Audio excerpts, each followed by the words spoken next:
এক বছর পার হতে চললেও নোয়াখালীর কোম্পানিগঞ্জে পুলিশি সহায়তায় কিশোর শামসুদ্দিন মিলন হত্যার চার্জশিট দেয়া হয়নি।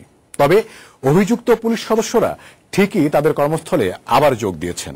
পাশাপাশি টাকার প্রলোভন দেখিয়ে মামলা তুলে নেওয়ার জন্য পুলিশ মিলনের পরিবারকে চাপ দিচ্ছে। 2011 সালের 27 জুলাই কিশোর শামসুদ্দিন মিলন জমি রেজিস্ট্রি করতে 14,000 টাকা নিয়ে গ্রামের বাড়ি চর ফকিরিয়া থেকে নানাবাড়ির উদ্দেশ্যে বের হয়। পথে চর কাকড়া উচ্চ বিদ্যালয় পড়ুয়া খালাতো বোন চুমকির সাথে দেখা করতে এই পুকুর পাড়ায় আসে। তখন স্থানীয় ইউপি সদস্য জামাল উদ্দিন ও নারী ইউপি সদস্য ফেরদৌস আরার স্বামী নিজামুদ্দিন ওরফে মানিক মিলনকে দেখে নানা প্রশ্ন করে। সাধারণ মানুষ টাকা ছন্দ করে ছেলেটাকে ধরছে, ধরার পরে এসে মহিলা মেম্বার হাজবেন্ড সহ আমরা জিজ্ঞাসাবাদ করছি।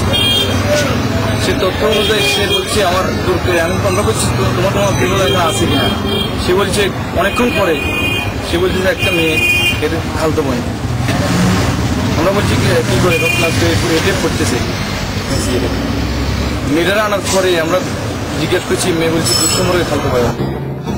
খালাতো বোনের সাথে দেখা করার কথা বলার পর চুমকিকে স্কুল থেকে ডেকে এনে মিলনের পরিচয় নিশ্চিত করে তারা।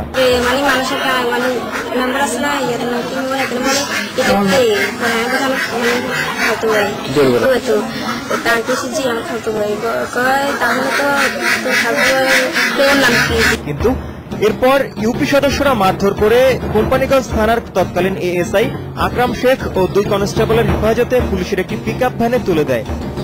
এরপর সকাল 10:30টার দিকে তারা মিলনকে ডাকাত সাজিয়ে ট্যাকেরহাট বাজারে জনতার হাতে ছেড়ে দেয়। চর কাকড়ার মানুষ ডাকাতের অত্যাচারে অতিষ্ঠ হয়ে ওই দিন ভোর রাতে ইউনিয়নের বিভিন্ন স্থানে ধাওয়া করে 5 ডাকাতকে গণপিটুনি দিয়ে হত্যা করে। এ সময় পুলিশ উত্তেজিত জনতার হাতে মিলনকে ছেড়ে দিলে ডাকাত সন্দেহে জনতা পুলিশের উপস্থিতিতে মিলনকে গণপিটুনি দেয়।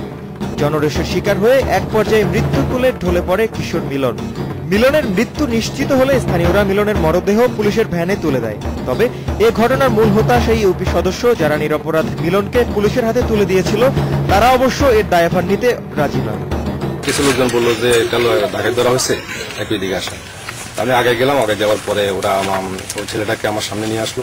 আমি ছেলে হাত ধরে এদিকে দক্ষিণে দোকানে নিয়ে আসলাম। আসি জিজ্ঞাসা করতেছি তোমার বাড়ি কোথায়, কেন আসছে এখানে।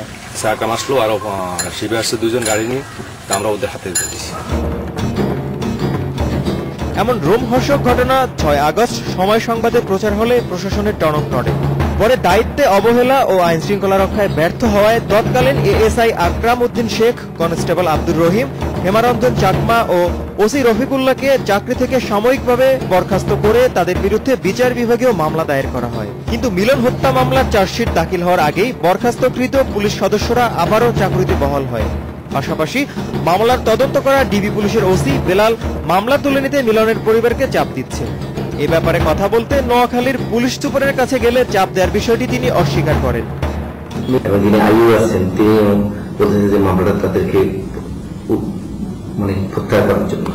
এই বিষয়টা আমার নলেজে নেই। পুলিশ কিন্তু নিজে হত্যাকাণ্ডে অংশগ্রহণ করেন নাই। ছেলে হারানোর 1 বছরও বিচার পাননি মিলনের মা। এখনো অশ্রু সজল চোখে তাকিয়ে আছেন ছেলে হত্যার বিচারের অপেক্ষায়।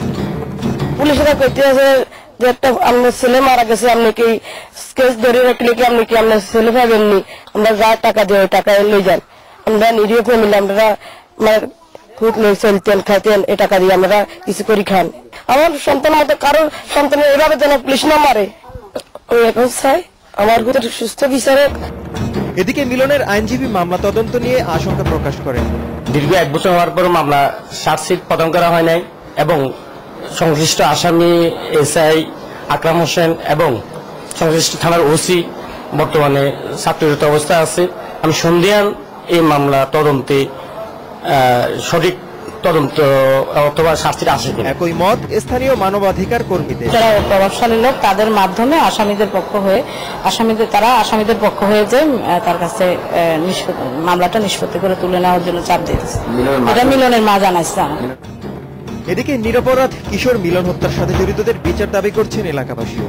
উপযুক্ত সাক্ষী প্রমাণে এবং আসামি যারা এটা করছে দৃষ্টান্তমূলক তাদেরকে যেমন শাস্তি দেওয়া হয় সরকারের আমাদের এটা দাবি। এরা কিন্তু খুন করে এরা ফ্রিভাবে হাঁটতেছে চলতেছে, মানে স্বাধীনতা ভোগ করতেছে, এটা কেন?